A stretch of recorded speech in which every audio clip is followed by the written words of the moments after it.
Hello, hello, hello. Good evening.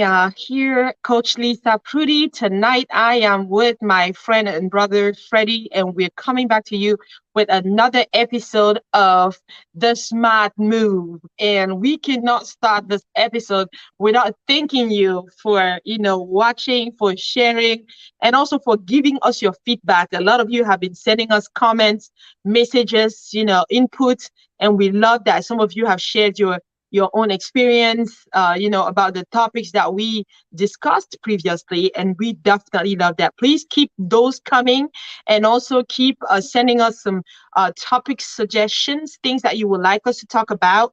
As I explained before, the Smart Move actually was just created because Freddie and I, we loved having long conversations about great ways to move forward and better in our lives. And we decided that we want to share that with everyone so that we're not just, we're not trying to be successful alone, but we're also helping others to become successful.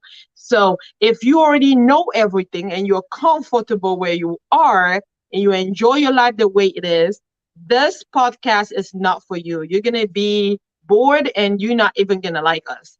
But if you are uncomfortable where you are right now and you feel like there's always something that you can learn from someone else, there's always value into some other people's experience, then you're in the right place because what people have done in 10 years, sometimes they put that in a book just about 100 pages, or they put that in a podcast of about 45 minutes, and that can save you 7 years and you end up doing the same thing in less than 3 years.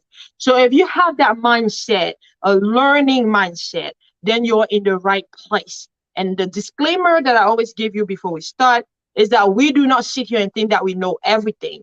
We just sit here and share with you what we know, what we have experienced, what we would love to experience, what are the smart moves that we want to take. That's what we share with you. So without further ado, I want to welcome here tonight my friend and brother Freddie. How are you doing? Doing awesome. How about yourself? Very good. I am doing awesome as well. I just did my first closing of the year 2023 today. So I could not feel better than right now. And the best part of it, Freddie, is that my buyer traveled all the way from Texas to come here in Maryland for his settlement. And he has never seen that property. He had never met me. So today we met for the first time. And today he met his house that he bought for the first time. And the joy on his face was just everything. It just brightened my day. And I think that is going to be an amazing year from here. So, absolutely, I feel great. I feel amazing. And I'm feeling even better being here tonight to have our usual conversation. About the best or the smart moves that we can make out there and that our viewers can make as well. So yeah, it was an amazing day. Congratulations. Thank you And so much. it's So really what's new? interesting. What's new? How's it going in the car business? You're getting ready to hit your peak season, sir. Tell you. Exactly. So we are really busy this time buying and have the inventory ready. Mhm. Uh, that's I'm actually really tired now. Yeah, yeah. But the great thing is that you have a team now, right? I used to, I used to tease you saying that you enjoy washing your cars.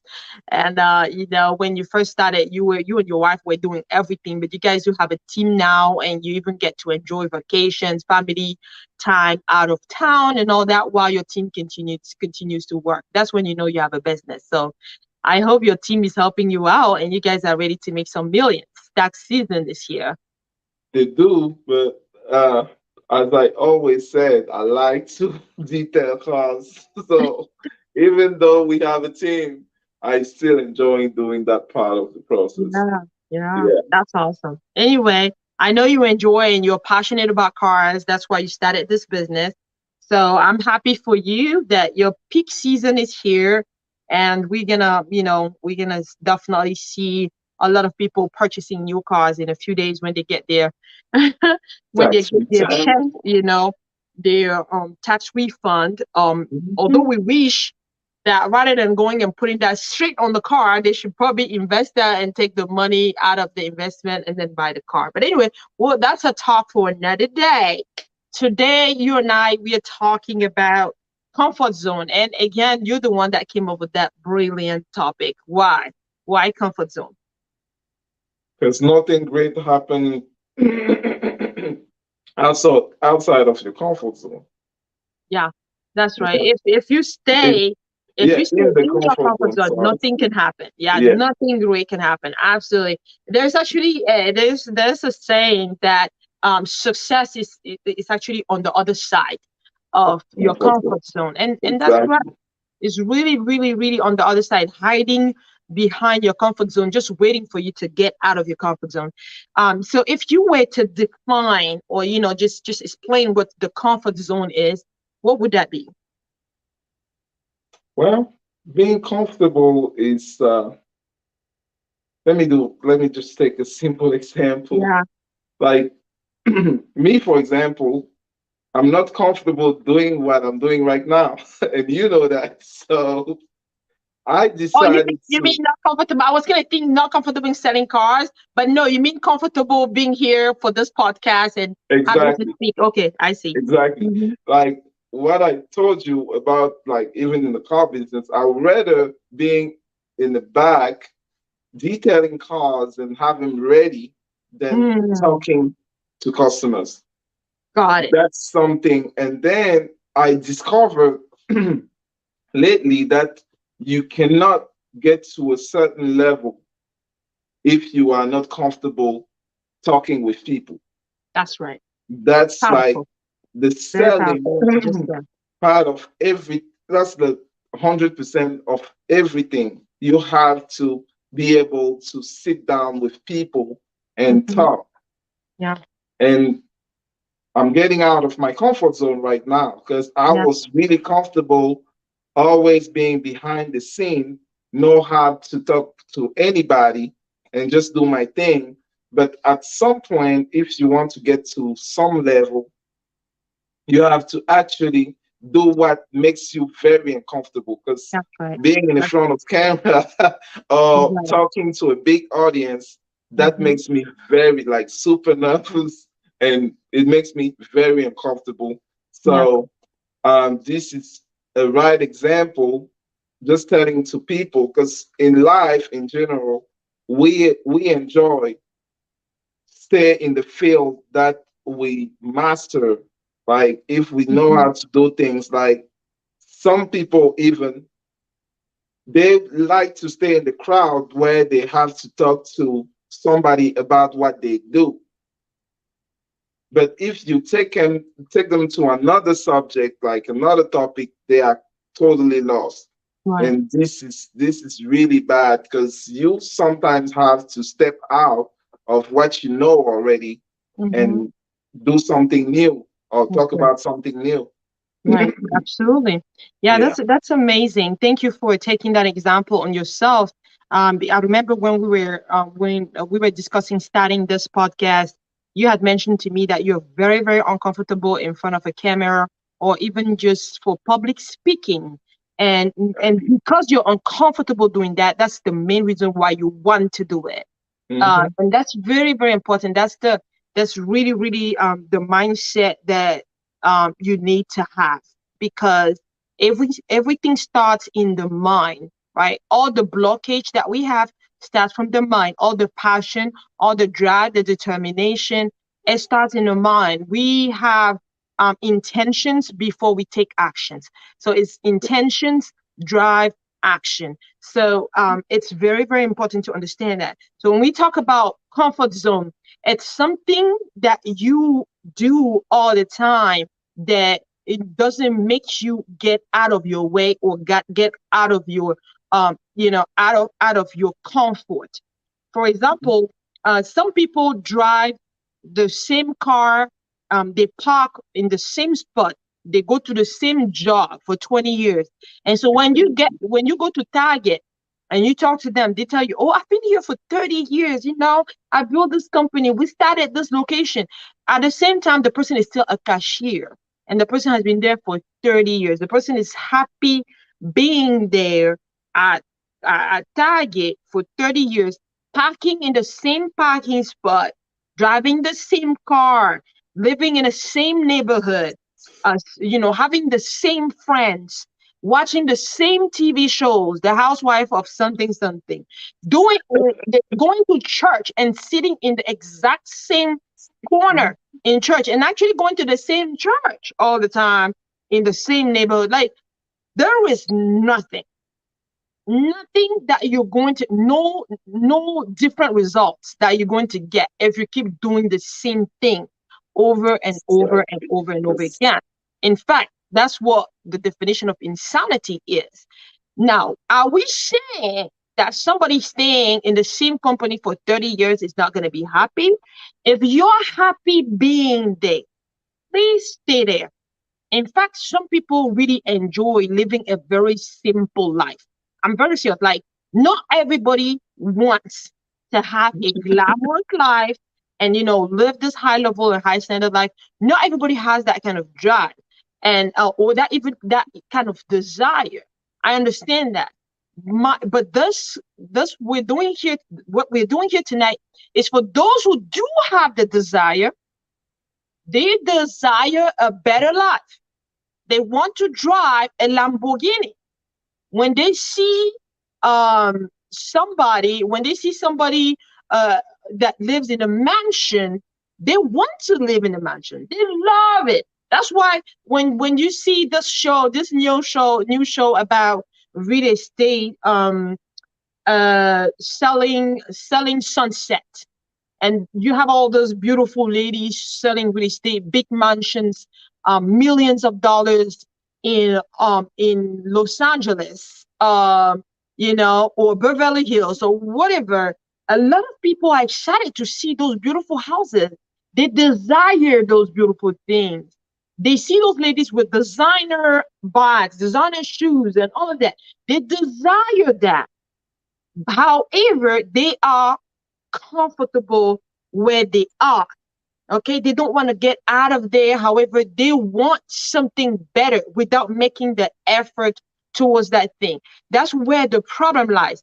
So we have to clarify here that our conversation is not in regards to somebody who's happy living their simple life, and a lot of people do.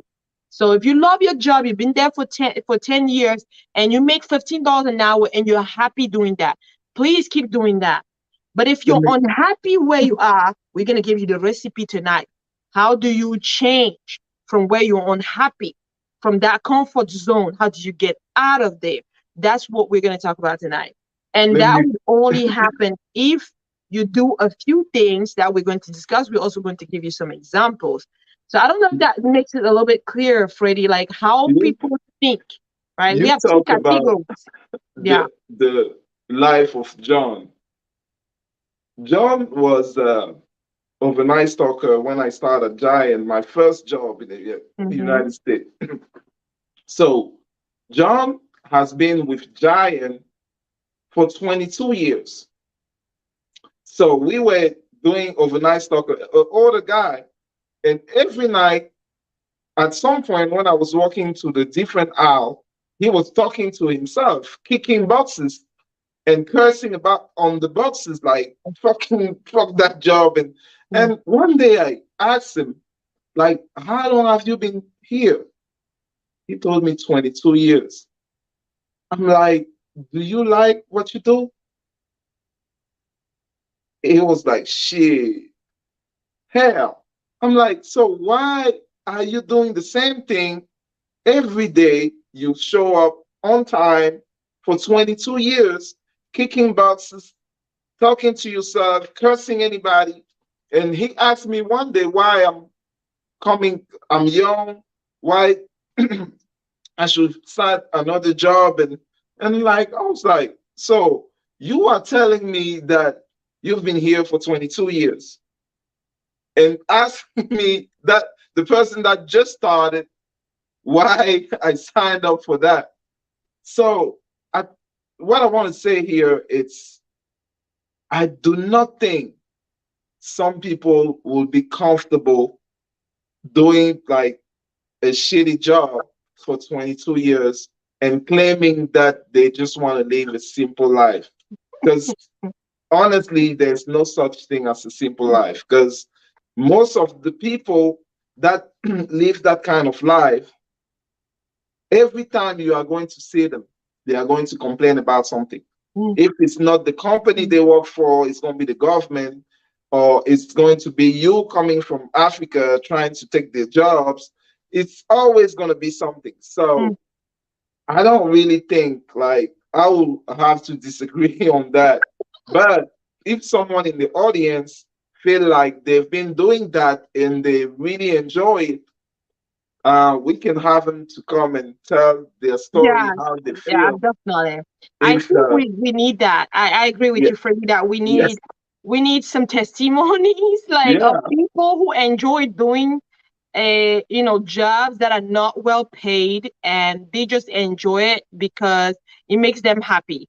I would love for us to interview those people, but I want to believe them when they say that they are happy where they are and they enjoy what they're doing.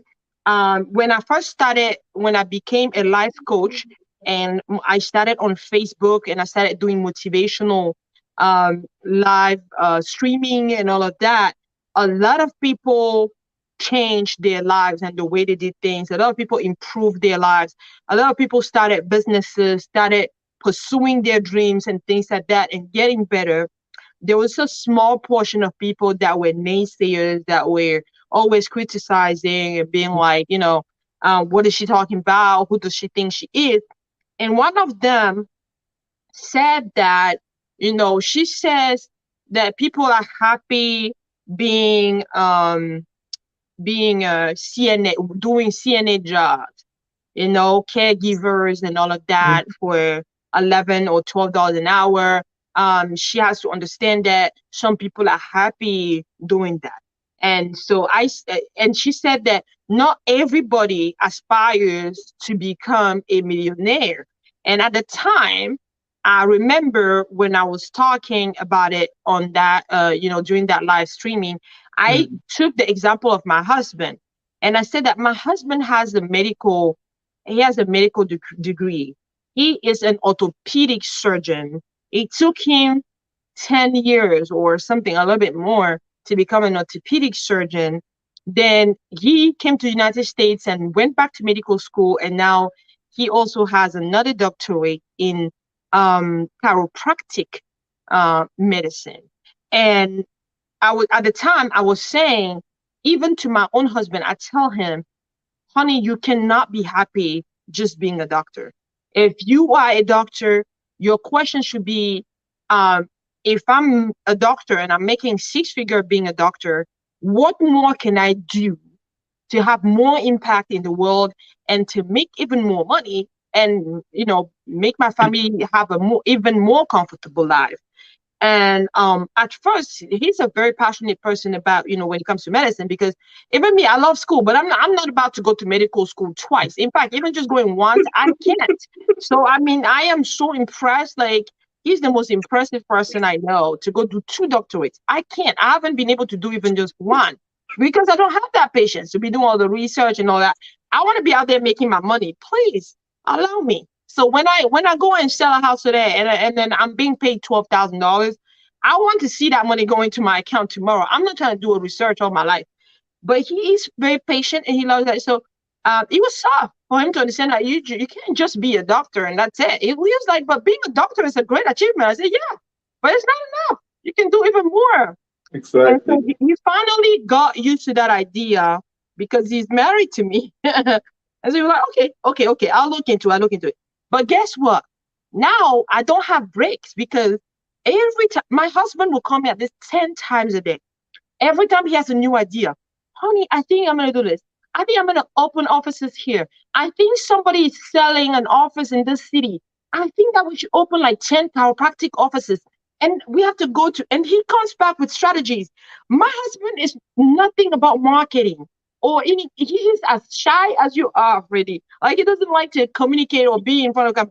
But my husband is telling me, honey, we can go to all the Cameroonian associations and I can go there and tell them about chiropractic and how important that is. Somebody has an accident, I want that person to come to our office, and be checked and all that.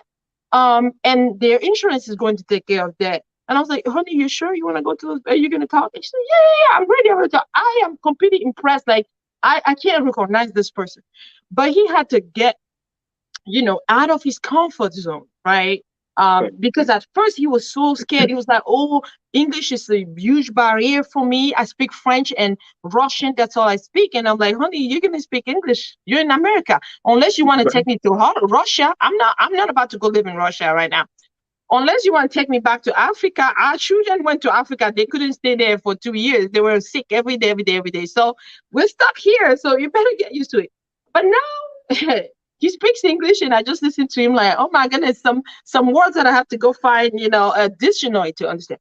So what I'm saying here is that, a lot of people think that what they're doing makes them comfortable and happy, and that's all that they need because they're making an impact where they are. But the thing is that life goes in cycle. Whatever you were doing now, if you're no longer there, somebody else is going to do it. The same way that Exactly. when you're an employee in a Yeah. company, when you die or you're sick, they replace you in a heartbeat, and everybody forgets about you. So this idea that people have, oh no, I'm CNA and I'm happy doing my CNA because I'm helping these people and I'm like, yeah, you're helping them, and you're making $11 an hour or $14 an hour. At the same time, who's helping your family? Because $11 an hour, I don't know how that's going to pay your rent. I don't know how that's going to send your children to good school. I don't know how that's going to make you live in a decent house and go to vacations with your children. So, to your point, it's hard to believe that people would do, some jobs for a very long time. Again, we all need to start somewhere, right, Freddie? Even if you're Exactly. getting paid $12, when you were Yeah. working as a stalker, I don't think you were making $20 an hour, but you No, had to that's start ten somewhere. dollars an hour. How much was it? 10.25. Imagine if you were still making 10.25. Yeah. How many properties would you have bought so far? Maybe even I won't even be able to afford it. $1,200 And rent. you love yourself some Dodge Chargers. How many cars would you have bought so far? You still be catching the metro maybe or something, or the Yeah. bus, or driving a junk car somewhere. But now you just wake up one morning and depending on your mood, you choose the car you want to drive. Yeah. And that's simple life to me. Very important. So I think people have to know first of all where they stand, and I want to believe them, Freddie. So if you really believe that you're happy doing what you're doing right now, and you're doing it for years and years and years, and you don't consider getting better, doing something better, expanding yourself, so be it. That's fine. But if Yeah. you're uncomfortable, now I want to talk to you. And Freddie, I'm gonna get back to you.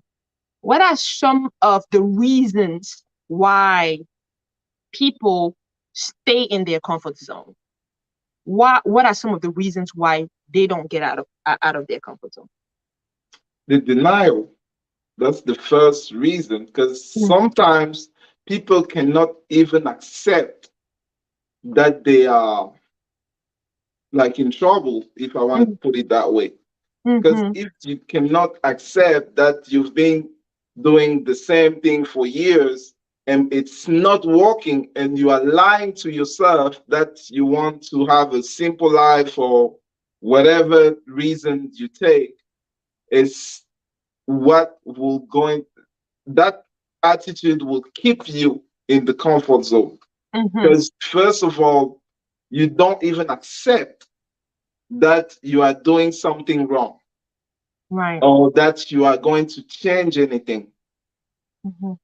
Got it. So And denial. yeah, All and right. that's why there are a lot of quotes out there from others, but the one I like the most is the one from our soccer captain. He said something, people laughed at it, but at the like that sentence was so deep. Mm-hmm. A lot of people would not even understand, because the guy said that The when you danger know theory. when you know that you are not in danger, it's when you are in danger. And when you know that you are not in danger, that's where you should be worrying about something. that's the key of life. Like, Mm, because what people don't, people might like think that he didn't go to school, so he cannot come up with mm, something interesting. mhm, And I mhm. saw some people laughing at that, but I was like, you don't, because you didn't take the time to understand what he Right. was saying.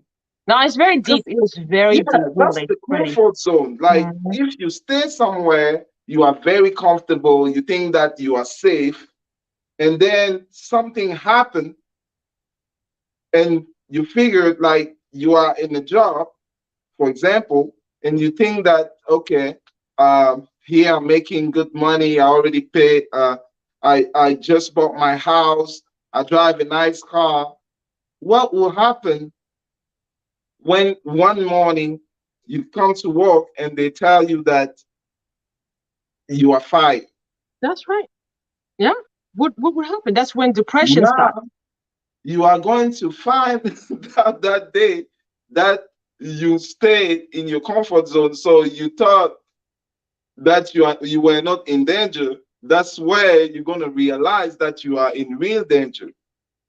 Yeah. And what he said, I was like, this is like athletes. I have a lot of respect for athletes because people are just staying there watching soccer or basketball, but those people, in order to be on the TV or where they are right now, they've been working on so many skills, like Mm-hmm. the discipline, the resentment, the so many skills. So Mm-hmm. if somebody is playing soccer or basketball, man, in order for them to be on the TV, they passed a lot of like tests.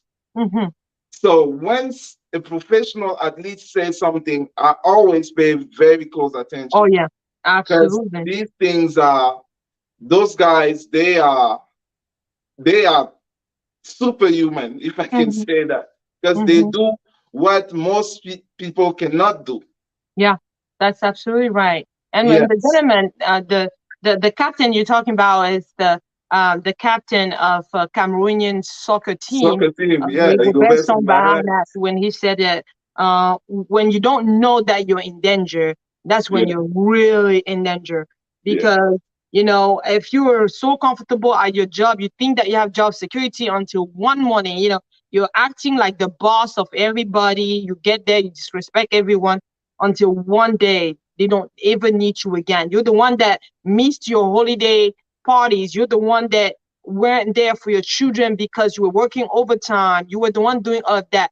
But when they want to get rid of you one morning, they get rid of you. I told you last time, Freddie, I almost gave birth at work because I had signed up for so much overtime. And that is not a life. So I think the first thing is you said the reason why people stay in their comfort zone. The first one is denial. They think that they're happy where they are, when in fact exactly. they're just lying to themselves. They're not. They just like who, who, to who, who, themselves. would, who would not want to live in a better neighborhood? Who would not want to have a better, more comfortable car? Freddie, it was freezing here in Maryland a few days ago, and the only fact that when I was going out, I could have heated seat in my car.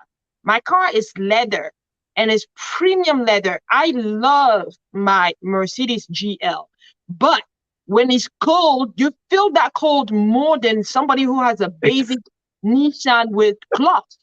So, I'm not gonna have a car with premium leather that I enjoy when it's summertime, springtime.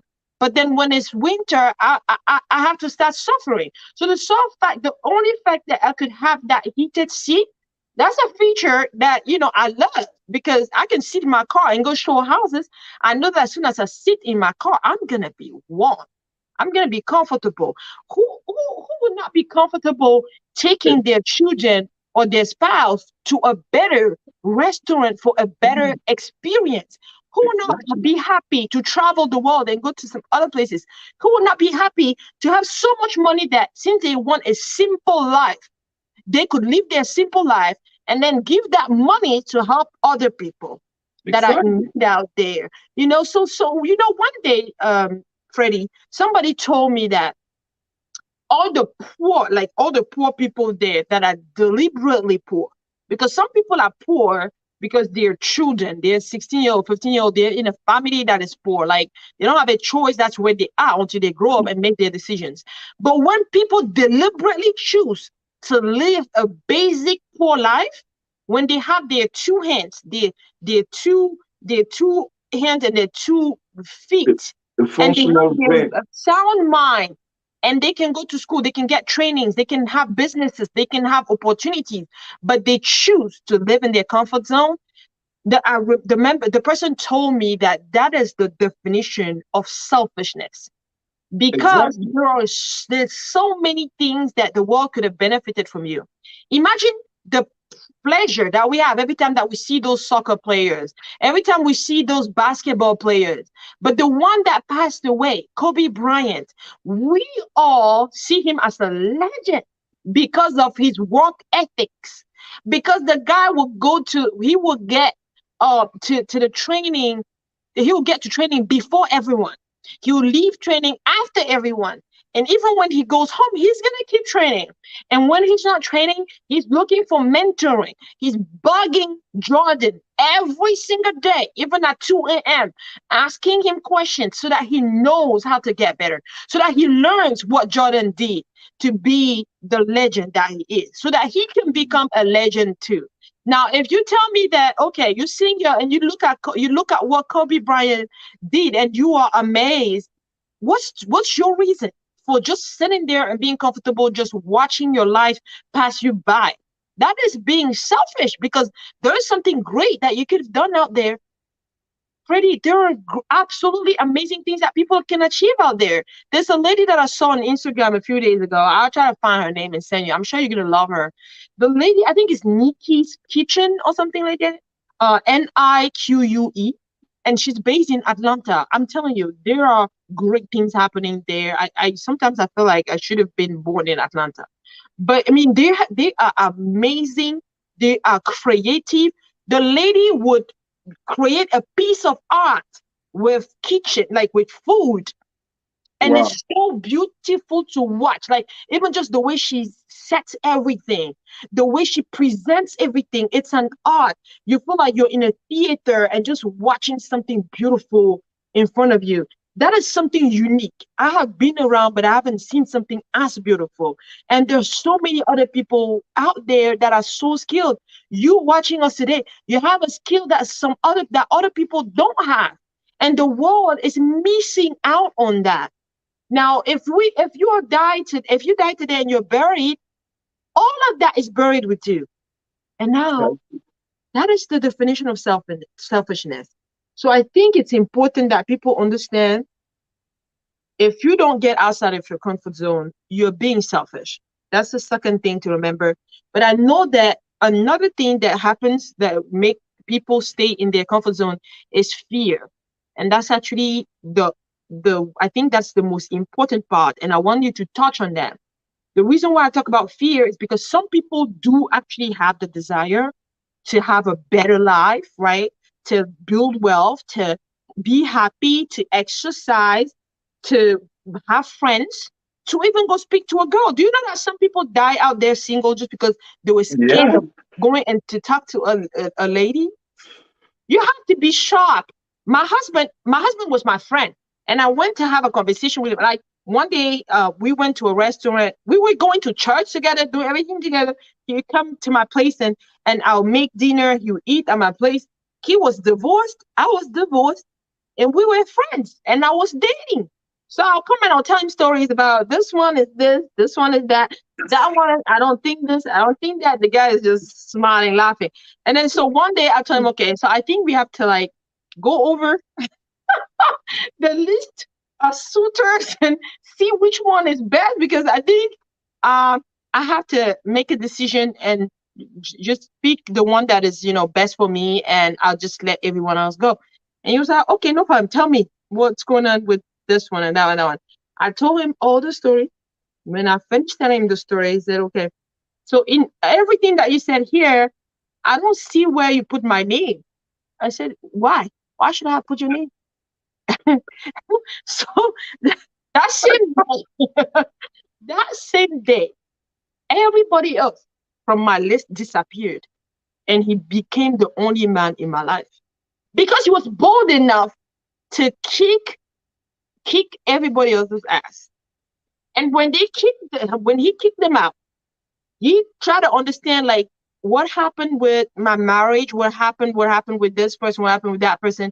And he was like, okay, somebody meet a beautiful lady, intelligent, brilliant, hardworking, and the person goes and get a marriage certificate, stays with the lady for 9 years without ever going to do the traditional marriage, without ever going to pay her bride price, without ever. I mean, you were too kind to be in that relationship for 9 years.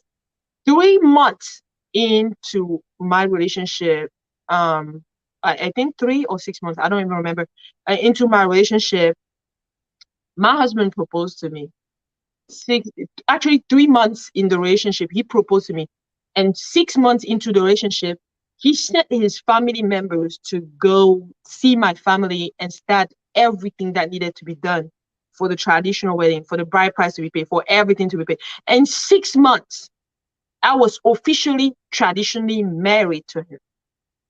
So this is how you jump, and when you see something that you like, you see that this is my come on, chapter, my soulmate, or this is the person I want to spend the rest of my life with.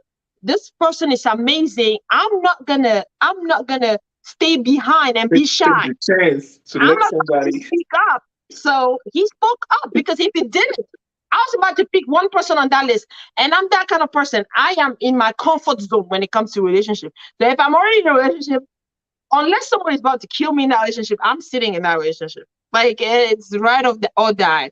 So that's the kind of comfort zone I have. But that was just to tell you, if he didn't get out of his comfort zone, he was gonna be in the friend zone the rest of his life. And every time that he was going to be seeing me with the husband that I would have chosen out of those people, he will be sick in his stomach.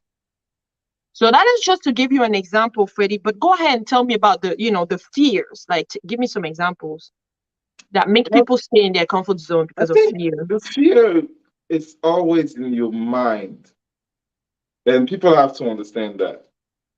Because in life, every single person at some point will have a wake up call. You will either take that phone call or, and then when I'm talking about wake up call, it's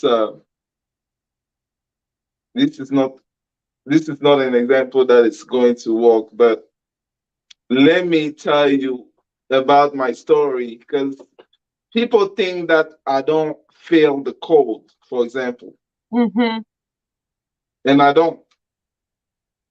And I always say that story to anybody until like maybe 3 months ago, I read the book of David Goggins. He said, "No, nobody can hurt me," something like that. You can't hurt me. That's the title of the book. Mm-hmm. So back in Maryland, when I started to flip cars on my own, we I told you that I spent 6 months at my sister's house when we moved to the US. Yes. And we finally get to an apartment. It was an apartment complex in Elkridge, Maryland. Mm-hmm. So, first month, because first of all, I was going to school and the space stubs that I provide in order to be qualified to the apartment complex was not like real pay stubs. I made them up. So Wow. I Well, was, sometimes you have to do what you have to do. yeah, I was counting on selling a car to pay my rent. Mm. So because we moved in September to that apartment complex, and August 1st, I had to work on how to send the check so they can have it in like, at the maximum in the fit. Mm-hmm. And I had that old Honda Accord. No, hold on.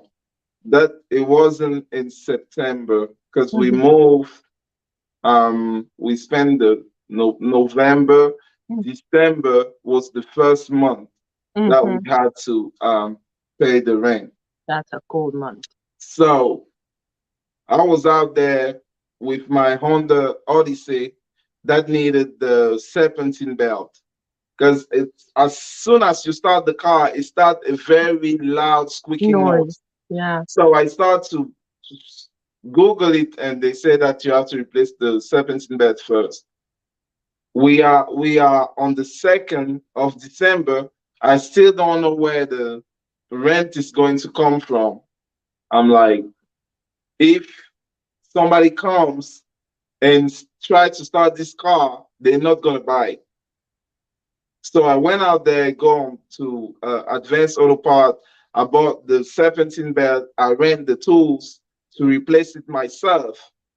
It was knowing it snowed the previous day, So and it it's was cold. really cold out Yeah. there. Yeah. Next I day. went out there. First of all, my jacket was not even appropriate because at some point I didn't have the money to buy like real good Oh stuff wow. for the snow, for the cold.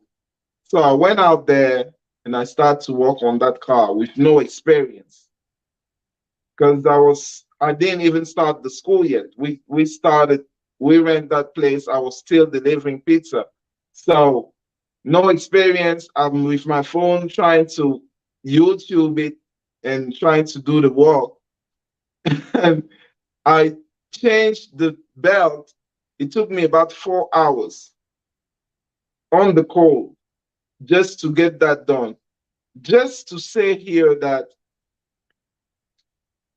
I accept to be very uncomfortable because I didn't even have a choice. Yeah. Sometimes people stay in the fear zone Hmm. because they have maybe options. Right. Yeah. That's That part. that Mm. that's another Yeah. problem You have your because parents that are helping you. Your husband is helping exactly, you you. have Your wife someone is that you helping you. can Your call, girlfriend is helping you. Yeah. Got it. Or the and government is helping you with or with the government, computer pesa, with welfare. yeah, Yeah. the welfare or cash Mhm. assistance or Mhm. whatever. Mhm. So a lot of people will have that kind the fear because I understand in my life that fear is always it's only on in your head. And I like as the human beings, a lot of people will have fear for something. But Mhm. my advice here, if you want to go somewhere, you have to learn how to overcome any kind of fear that you might have. Absolutely. Very important. Any kind of fear. Yeah, and that is in the mind, Freddie. To be honest with you, you mentioned the mind earlier, and it's really one of the things that I wanted to talk about when it comes to like how to get out of your comfort zone. I wanted us to close with that. And you just said it yourself. You have to be willing to overcome your fears. And one thing that Steve Harvey that you and I like a lot, I love his story. I love, how he became what he became, going through all the trials and being homeless. And today being in a mansion, being with the woman of his dreams and taking care of his children. I was watching a video recently where he said that he sends a check to each one of his family members, even though his family denied him when he decided to go into comedy. And Mhm. so he was abandoned by his family, no friends, no family. He decided to pursue his dreams, and everybody was cursing at him like, "You're a fool. Why would you decide to go after those stupid dreams and all of that?" But today, they're all happy to say, "Oh, my little brother, he's Steve Harvey, and he's doing an amazing he's doing great. He's making millions and all of that. And, but he's sending them a check on a regular basis. Um, Exactly. but if he had listened to them, if he didn't have the mindset necessary, he would not be where he is. So I think it's very important he said something, be comfortable to be uncomfortable. If you want to be successful, if you don't want to do anything special in your life, stay where you are, you're fine. But as if you are watching us and you want to have a better life than where you are right now, you have to be comfortable to be uncomfortable, because success is an uncomfortable journey. It's very, Very. very important you put that in your mind that this is not going to be easy because if you were easy to be successful, everybody would be Elon Musk. But now when you look at the guy, everybody thinks he's a weirdo. Everybody thinks he's weird. Like his children's name are incredible. Like the guy does is not normal. Like he's even making all the billions, and everybody's thinking, what is he even doing with that money? He's just trying to go to some planets and things. You don't even. He's not thinking like somebody, the everyday person. So you have to be comfortable to be uncomfortable. And I want to give an example of that. When you talked about the story about the serpentine belt, I am so impressed and I can so relate when it comes to my field because as everyone knows, I am a graduate. I have a master's degree from New York University in the language studies, and I'm a translator, French to English and vice versa. And I now own a business, a translation business. But when I started the business, when I was just an interpreter, a freelance interpreter, I was just freelancing, going to to medical facilities and interpreting for $35 an hour. That is little to nothing, and our job is hard. All right. And so I was doing that. And then one day I was doing more research online every day to see, but because I can't live with this, I'm not gonna have $250,000 in student loans to come here and make $35 an hour. I don't know how I'm gonna pay that the student loans. So as I was doing more research to be better and expand, right? That's how I found out that I could be a conference interpreter. And so the first time that I signed up and I put my name on a website where they have experienced translators and interpreters of the United States, I paid to be on that website. Somebody called because they had something going on, and the interpreter they had there became unavailable, and they needed somebody very fast for 1 week. I think it was 1 week left, and when they called me, they said, "Okay, we want you to do conference interpreting. Are you comfortable doing that? Is that something you've done?" I said, "Yes, so many times. In fact, I enjoy doing that. I mean, that's the only thing I'm asking for. Like, how soon can I do that?" Freddie, I had never done that, not even once. But as soon as they say, "Oh yes, great, we have 1 more week left for this project. Do you think you can go to it was somewhere, a city very far in Virginia, like 4 hours in Virginia at a base, a military base. Do you think you can go to this military base for this mission and all of that? It's for anti-terrorism and all that." I'm like, "Yes, I can definitely do that. How much are you guys paying?" Um, well, we're currently paying $500 a day. Freddie, you should see my eyes. I'm on the phone, but my eyes are like, "Oh, $500 a day. Oh my God, I've never heard that much money in one day. I've never heard of it." And but I told the lady, "Oh, you know what? $500 a day is not really, it's not bad, but I don't accept any jobs for less than $600 a day."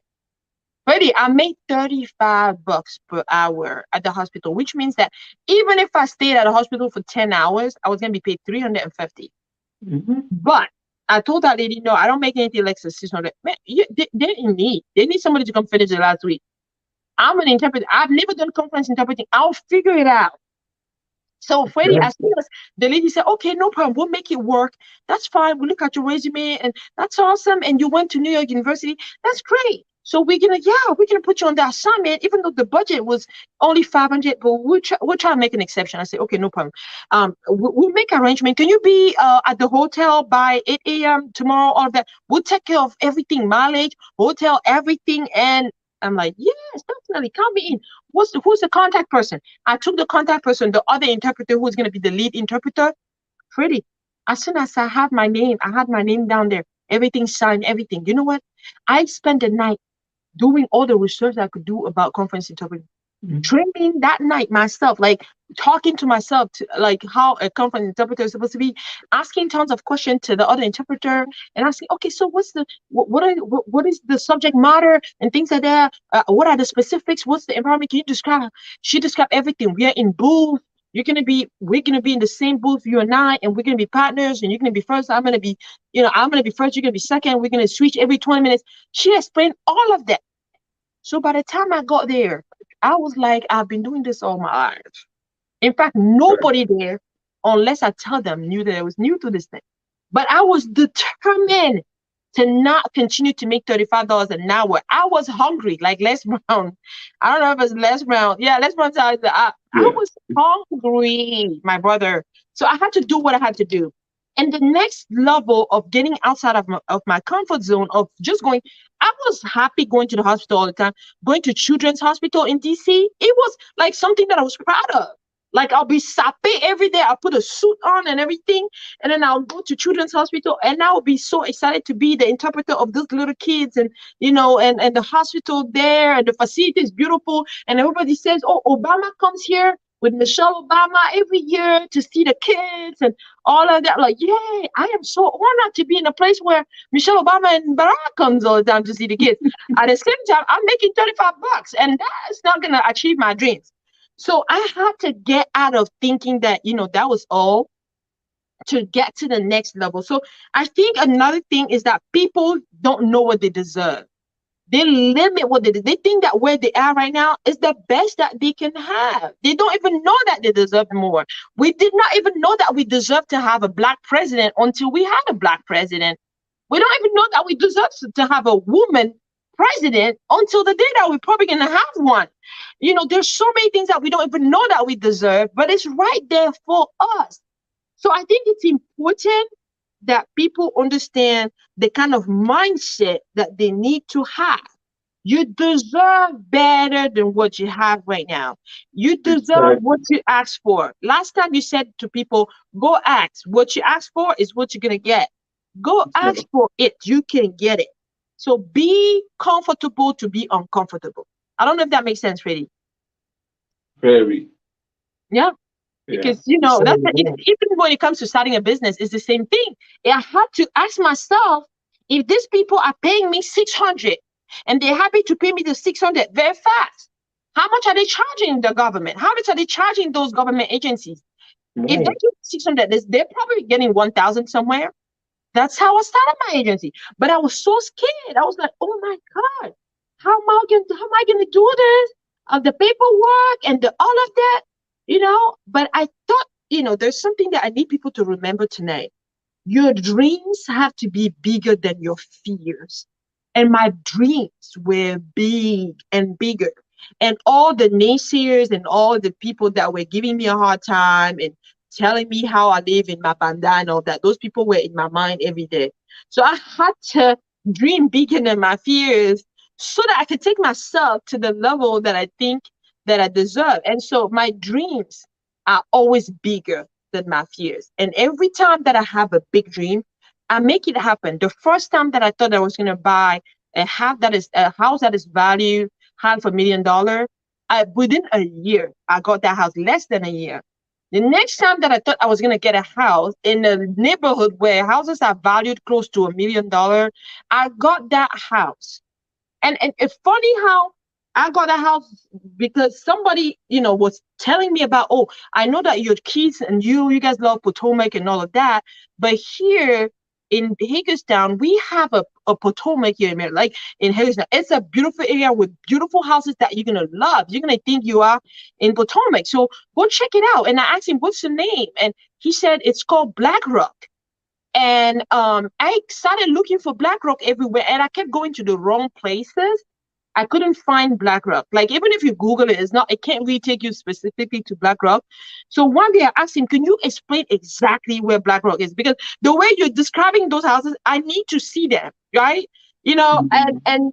remember when I came to your house and you said that there are houses in this neighborhood, near the lake and all that, the lakefront house and all that. I told you I need to go see them if I see something enough to build dreams around that thing, it's going to happen. So as I speak right now, I purchased my property in that area. When I step foot in that area in Black Rock, I said to myself, I need a house in this neighborhood. This is where I should live. And I had That's just gotten a great. house, like maybe 3 months before that, or 4 to 6 months before that. So my husband was like telling everybody in my house, you know what? Guys, you know how your mother is. So as we get in this house, we're only a couple of months in. You still have some of your things in your bags and your suitcases. Please don't remove your things because your mom, we don't know if she's gonna stay here. Every time we go to the house, he's telling everyone, don't remove your things from the suitcases. You don't know if your mom is going to stay here. She's probably going to want another house. She's probably going to want another house. That is what I want people to know. It's important that you dream bigger than your fears. I don't know if that makes sense, Freddie. Perfectly sense. Yeah. As I think the problem that people that stays in their comfort zone have is they don't even dream big Yeah. because the dream is free. I just don't understand why people are afraid to dream big.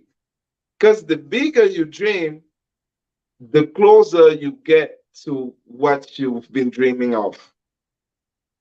And that's something, it's really simple. Like you explain it, you get to a neighborhood and you get to like it, and you say to yourself that I'm going to get that house. Yeah. Most likely it's going to happen. It's going to happen. That's a law of attraction. Yeah, Whatever you you attract, have you to put your attract mind that to to it. you. Yeah. Exactly. Uh, But that- that's- unfortunately, people find the way, some excuses to yeah. say that, okay, I cannot because there's no because. It's the only because is because you need to have a conversation with yourself, telling yourself that you are able to achieve some status or some things that you want to achieve in your life. Yeah. A lot of people are scared that people are going to label them as materialistic. People are going to think that they are I vain, am. that they're vain. If that's what makes you happy to have a bigger house, a bigger car, designer this, designer that, you should find your happiness somewhere. It looks like you have a problem. And I'm looking at the person, it's the same person who can't pay her bills.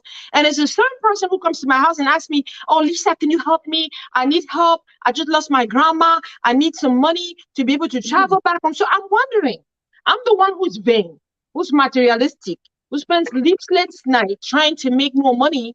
I'm the one talking about millionaire movement. That doesn't make sense to you, because what's the point of chasing, becoming a millionaire? That's pointless. You have to look for your happiness somewhere else. But now you need me to help you buy your flight ticket to go for your grandma's burial, and your grandma was so important to you, but you don't have enough money to buy a $1,000 flight ticket.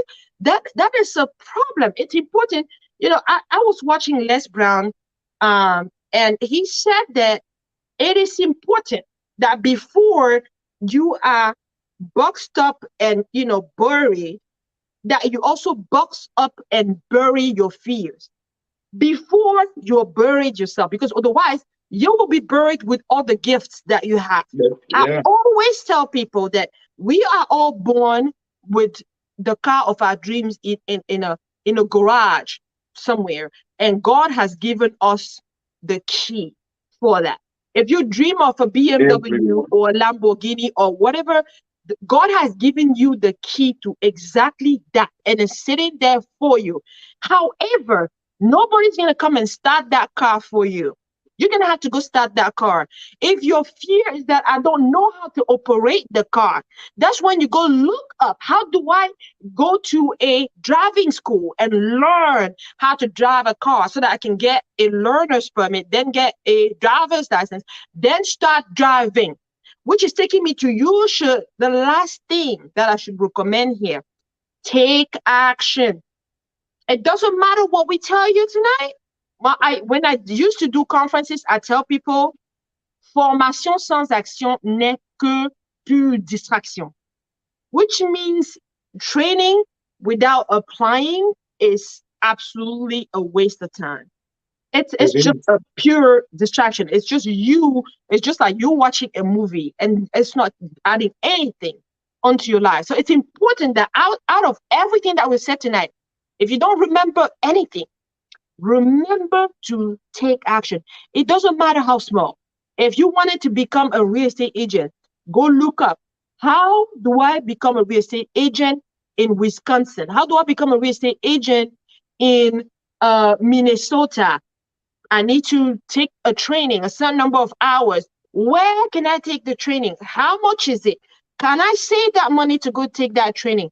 How long Mm. is it going to take? Is there a Facebook group that I can join to learn from others? Take action. It doesn't matter how small. but start doing something towards your dream, because that's what I had to do to create the Bridge Lingual, my translation agency.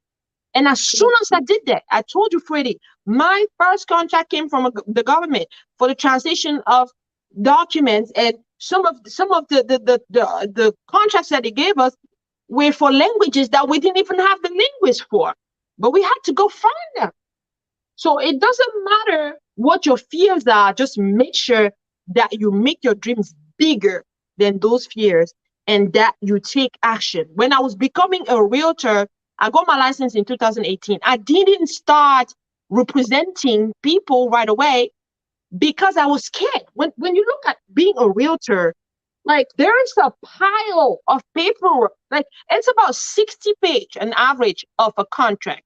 And I'm thinking 60 pages. Who's going to sit here and read 60 pages? Not to talk of writing an offer for that many pages for somebody. I have to even understand that before I even write it for someone. So that was already like killing me before I even think of. So I had to always rely on other realtors to do the work. And then I would just split the commissions and just take a little portion of the commission because I was scared of the groundwork. Yeah. But 2022, the past 12 months, I sold as I became officially active myself with my license in real estate, 24 properties, if I'm not mistaken. And I was Yeah. sitting down doing the math with my husband, and I was surprised. So I kept counting and being like, oh, 14. And then he said, yeah, but you forgot that one. And I had two, and then four, and then I was like, how? How did this happen? Wow. Just imagine a realtor, the first 12 months of a realtor being active, 24 contracts, 24 properties. The average number of properties that an average realtor sells is about four per year, like new realtors. But I did $10 million in sales last year. Why? Because when I went to my first deal, I told the agent that I was working with, I told him, you know what? I just started, but I think I'm gonna make $10 million this year. He was like, are you sure? I said, yeah. And I took a mentor for my first three deals. And my mentor said, what's your goal? I said, I need to make $10 million in real estate this year. He was like, are you sure? I said, yes, I'm going to do that. I'm like, oh my goodness. I've been doing this for 20 years, but I've never done 10 million per year myself. But okay, I'm here to help you if you have any questions. I I exceeded the 10 million last year. And I sold real estate in multiple states. And when I decided that I wanted to study to get my license, I went to do my license for Virginia because I was licensed in Maryland only when I started. I decided to go do Virginia license ready, and I didn't want to study because I don't have that time. I always want to use my time making money instead of going to read some stuff to go take a license. So I just assumed because I'm licensed in Maryland, I'm just gonna go do Virginia. I'm probably gonna pass, but if I don't pass, I'm just gonna learn from the questions that they're gonna ask me, and I'm gonna go retake it. It's only $60 anyway. I can retake the exam. I failed miserably. And my husband was laughing. Ah, see, I told you, you better read. And so I decided, you know what, I'm going to create time. So I said, I'm going to take what we call in French stage au bloqué. I'm going to take this end of the year, I'm going to give myself 4 weeks and I'm going to pass, I'm going to take the exam for two states. I took the exam for Virginia. Oh, not two states. I think it was three states. Took the exam for Virginia, prepared, passed for the second time. Then took the exam for Washington, D.C., passed. Then took the exam for West Virginia, passed. What did I need to do? The book is like this, but I don't need the whole book. If you really want to do something, you're going to figure out the best way to do it. You know what I did, Freddie? I went and took all the questions that I could find about real estate in those states and everything, and I answered those questions 4 times. I mean, I try to pass those questions 80% 4 times. When I passed 4 times, at least 80%, I knew I was ready. But all I needed to do was to do that for 4 days. And that was it.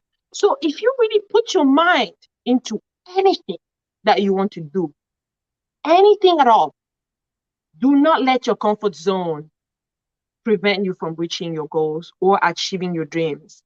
It is absolutely going to be amazing to show the world what you can do because you have skills, you have gifts, you have talent.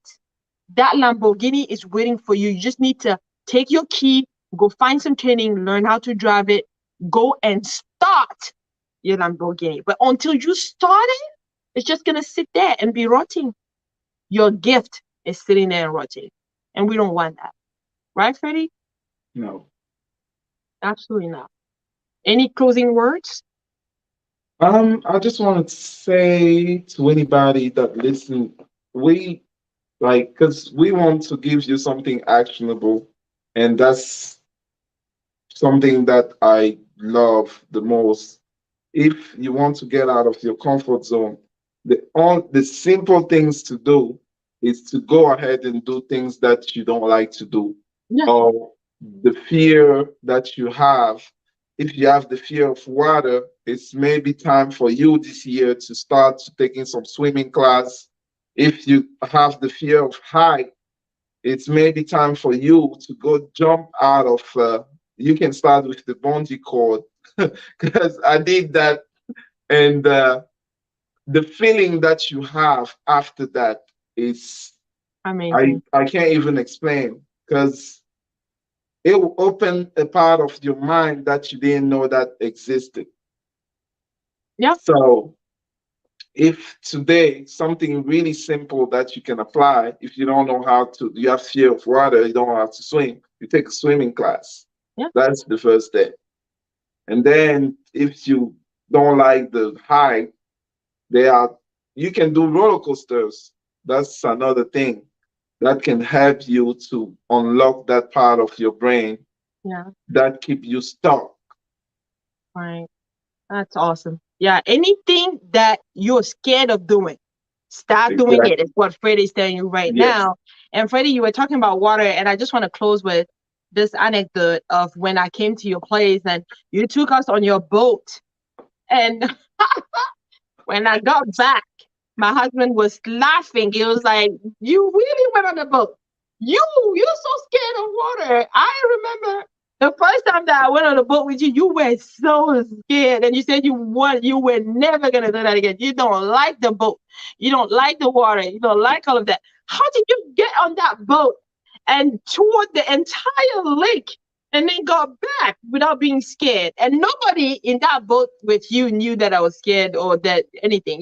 I didn't even remember myself that I was scared. But yeah, that's just to say when you really put your Yeah. mind to something, right, you will become comfortable being uncomfortable. And success is on the other side of your comfort zone. Please get out of your comfort zone. Thank you so much for watching this other episode of The Smart Move. We hope you enjoy it. We hope you learned something and we hope that you apply it. Until next time, please go out there and achieve your dreams because yes, it's possible and yes, you can. Good night, Freddie. Good night.